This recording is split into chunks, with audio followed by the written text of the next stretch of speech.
next on the list is Pulp Fiction. Now, Pulp Fiction is about... Pulp Fiction is about... What's it about? Well, It's kind of like a collective of different perspectives and stories of characters that are kind of like related to one another. Yeah. Well, I guess it's two main stories about the two hitmen, played by John Travolta and Samuel Jackson. And Bruce Willis, who plays a boxer. Yeah, so... Well, the movie starts off in a cafe, and there's a robbery happening. And, John Travolta and Samuel Jackson characters are in, and it kind of goes back and forth with the past and the present. The dialogue is always really good with these films, with Quentin Tarantino's film. Yeah, it always seems very natural and kind of random at some point, but that's how people talk, they say random stuff all the time. So, yeah, it does come off as very organic. Vincent Vega, who is played by John Travolta, he has to, one of the main stories is him taking care of his boss's wife.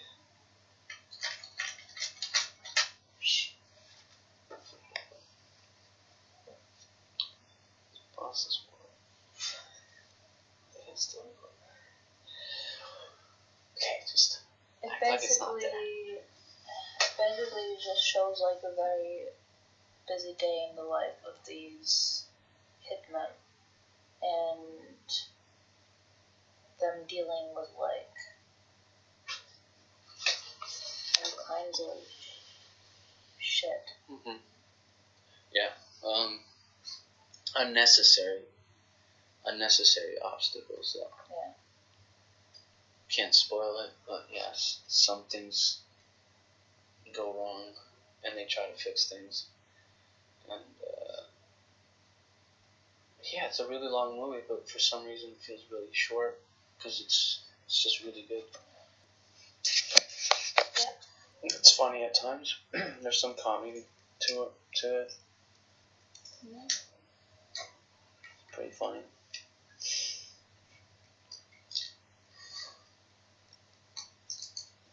Dialogue's good.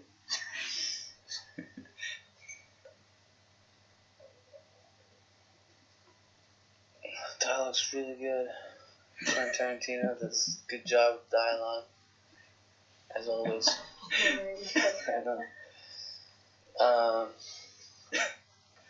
It doesn't really have a strong plot, but that doesn't really matter because it's about the characters.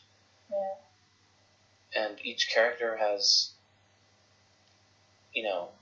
interesting characteristics to them, and they have they all have such big personas. Uma Thurman's character, she has this like.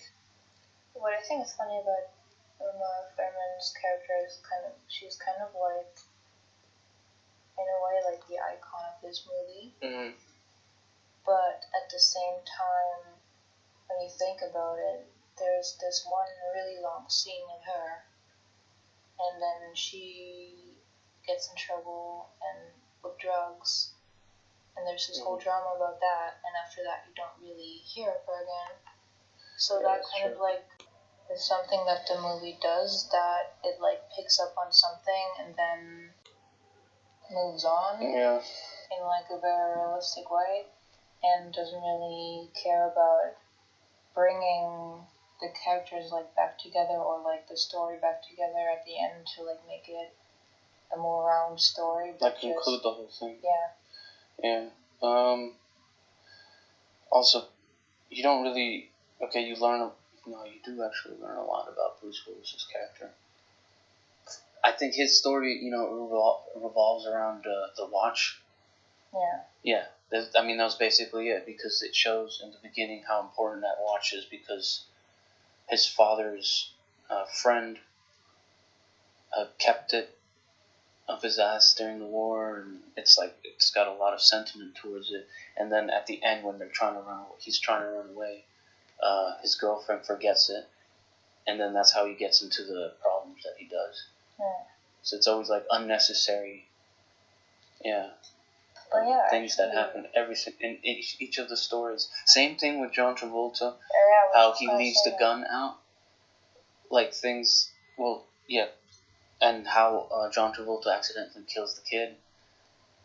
And then they have to clean up the car and all that kind of stuff. But also, I mean, not just Uma Thurman, but when you think about it, all the characters kind of come and go in a very anticlimactic way. Yeah. Also, John Travolta, I don't want to spoil it, but... No, spoiler. Well, he gets shot by Bruce Willis because he's, taking a shit on his toilet when he's supposed to be and he left the gun out. Yeah.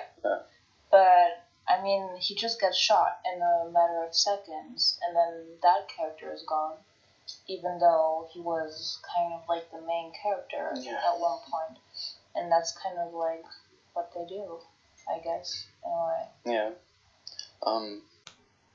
Willis is being chased by, I think it's Maurice, the boss. Mm-hmm.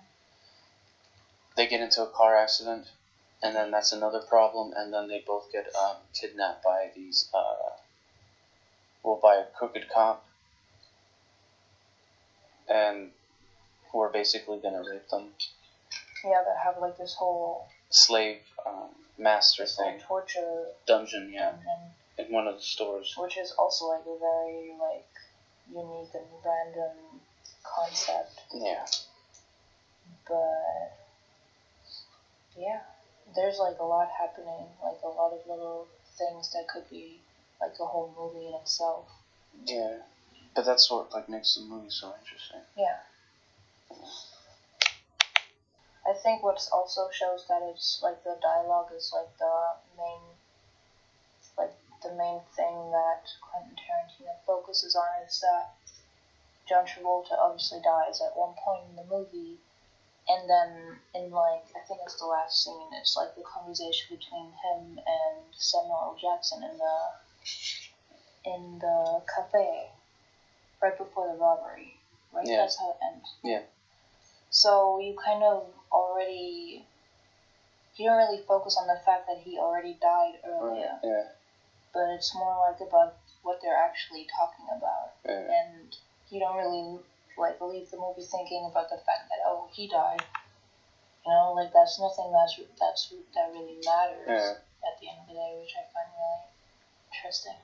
It also, in that situation in the cafe also changed Samuel Jackson's mind to stop doing what he was doing.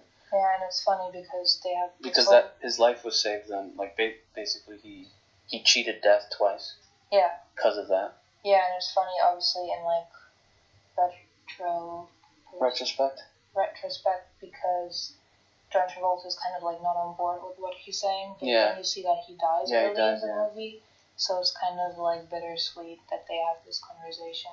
Yeah. And it's just very fun in the way it jumps to different time zones and just shows whenever it fits best to the movie, but not actually chronologically or whatever. Yeah, I think most people liked Samuel Jackson's character the most. I don't know. I like Uma Thurman's character a lot. Oh, right. I like all of them. Yeah, all the characters are good, but I think people go crazy for her. I don't really like the girlfriend of Bruce Willis. Nah, neither do I. She's very clingy and very demanding in a very not childish way, but very, I don't know. She's French or something, no? Yeah. I really thought the scene where she's getting OD was really funny.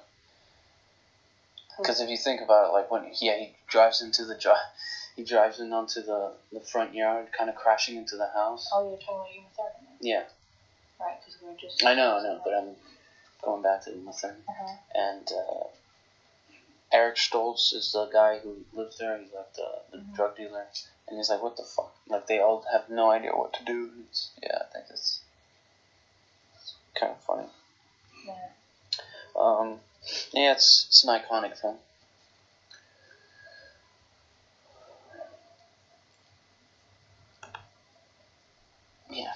give it an 8.5 out of 10. I guess a 9 because I'd give it a 9. Yeah.